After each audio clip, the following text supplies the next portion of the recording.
মধ্যবিত্ত। জানেন তো, এই মধ্যবিত্ত শব্দটির অনেক ওজন, বহন করতে জ্বালা আছে। যারা সমাজে উচ্চ শ্রেণীর অন্তর্গত, খাঁটি বা সহজ বাংলায় যারা বড়লোক, তাদের দুনিয়া তো আলাদাই। সমস্যা নেই এমনটা নয়, তবে সমাধানের উপায় অনেক বেশি থাকে।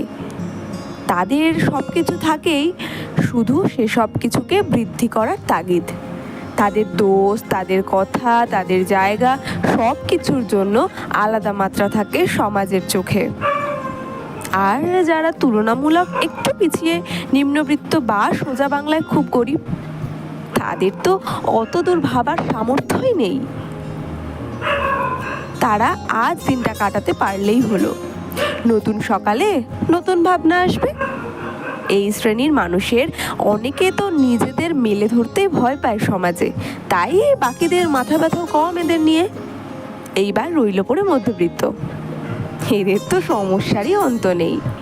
সকাল শুরুই হয় দিনটা কতটা বেশি কিছু করা যায় দিয়ে।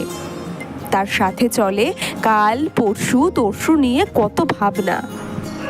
ভবিষ্যৎ কিভাবে সুরক্ষিত করা যায়, কাজের আবার প্রকারভেদ আছে। সব কাজে যুক্ত হতে পারে না। চোখে স্বপ্ন বিদ্যমান, সেই স্বপ্ন পূরণ করতে গেলে প্রয়োজনে খামতি আসে। প্রয়োজন মেটাতে স্বপ্নকে খুন।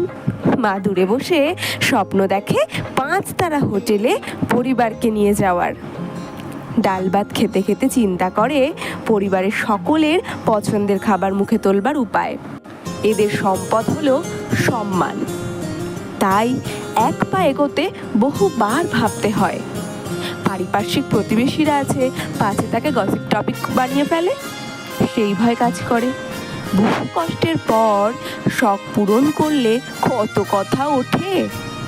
তাই এদের জ্বালা অনেকাংশেই বেশি। তবুও শত শত বাধাকে অতিক্রম করে কত কত কত মধ্যবিত্ত পরিবার পাড়ি দেয় উচ্চবিত্ত শ্রেণীতে। অতঃপর কেউ মনে রাখে নিজেদের অতীত, কেউ ভুলে গিয়ে দেমাগকে সঙ্গী করে চলে।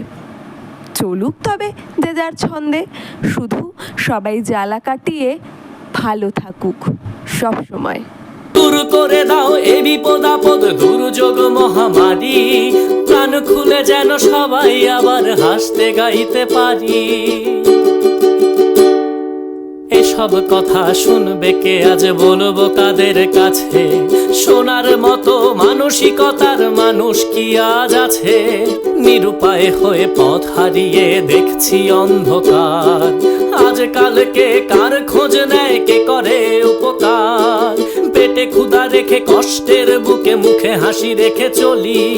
মধ্যবিত্ত হয়েছি তাই তো গানে গানে আজ বলি।